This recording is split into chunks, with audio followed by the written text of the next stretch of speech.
Baik kawan-kawan semua, kita lanjut ke tips kedua dari 8 tips bisnis berkah rezeki berlimpah. Masya Allah.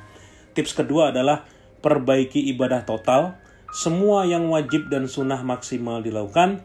Juga minta doa orang tua. Bayangkan, kita pengen buka usaha, punya bisnis, meraih rezeki Allah yang unlimited. Dan kita tuh sangat butuh banget namanya doa. Bukan hanya dari kita sendiri, tapi dari orang-orang di sekitar kita, terutama orang tua kita.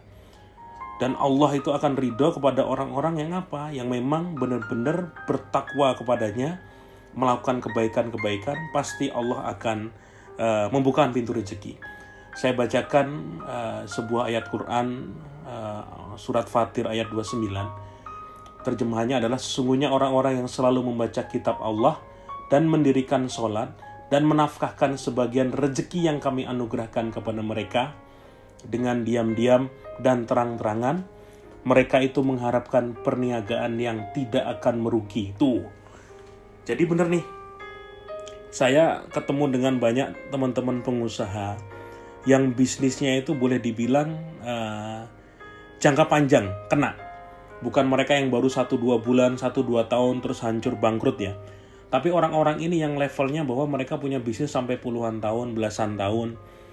Ketika dulu saya mulai bisnis tahun 98 waktu kuliah di UGM, sampai sekarang bisnis mereka masih ada. Satu hal yang saya pelajari dari mereka adalah banyak di antara mereka adalah orang-orang yang sangat religius. Mereka yang punya bisnis dengan stabil, yang rezekinya kayaknya datang terus, kayak seperti keberkahan itu ada dalam bisnisnya. Ini adalah orang-orang yang sangat-sangat takluk kepada Tuhannya. Mereka tuh ada sholatnya rajin banget, yang ketika azan sholat sudah azan berkumandang, dia sudah berlari ke masjid untuk menyambut panggilan dari Tuhannya. Ketika dia melakukan amalan-amalan lain yang sunnah juga dilakukan. Dan saya ketemu banyak orang-orang seperti itu. Satu kisah yang nyata saya temui adalah seorang kawan saya yang dia itu bercerita. Ketika dia kemarin hancur karena riba, punya utang ratusan juta, ditawari utang macam-macam, dia nggak mau. Pokoknya moh lagi berhubungan dengan semua pinjaman yang mengandung riba. Dia memilih untuk setiap hari meminta kepada Allah, Tuhannya yang Maha Kaya. Dia cerita, Mas, setiap pagi jam 3 tuh aku bangun. Sebelum sholat tahajud aku keluar rumah, aku keliling rumahku ini. Melihat langit, bintang-bintang, sambil berzikir. Dalam momen seperti itu aku pasti merasa badan ini gemetar, haru, bahkan bisa nangis gitu loh. Sambil di luar aja dia kurang lebih 15 menit, 20 menit ngelihat bintang-bintang di luar rumahnya.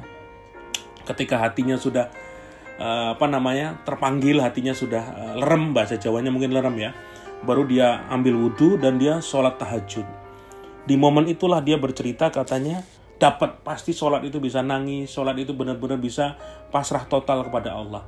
Dan dia bilang, ketika saya sudah melibatkan Allah total dalam bisnis saya, rezeki itu datang luar biasa, seperti diantarkan. Pagi hari baru mau buka toko, tiba-tiba ditelepon, Mas dapat pesanan, ini ada pesanan batik dari sebuah departemen, pesan sekian ratus. Terus dapat lagi dari travel haji umroh sekian ribu. Masya Allah, dia bilang, padahal dia nggak punya toko di kota, rumahnya itu di pinggiran Jogja. Dia aktif di sosial media pun tidak sering-sering banget iklan berbayar tuh enggak. Hanya pokoknya dia melibatkan Allah total. Utangnya lunas, bisa beli mobil cash, punya rumah dibangun senilai 1 miliar lebih pun cash semua. Dan dia bilang, ternyata kuncinya begitu. Ketika kita ini melibatkan Allah total, memperbaiki ibadah kita dari nol, yang wajib kita lakukan, yang sunnah kita lakukan, dan berharap hanya kepada Allah saja, maka mudah bagi Allah mengantarkan rezeki-rezeki kepada kita, tanpa harus kita yang mengejarnya. Jadi ini pelajaran, tips kedua dari saya.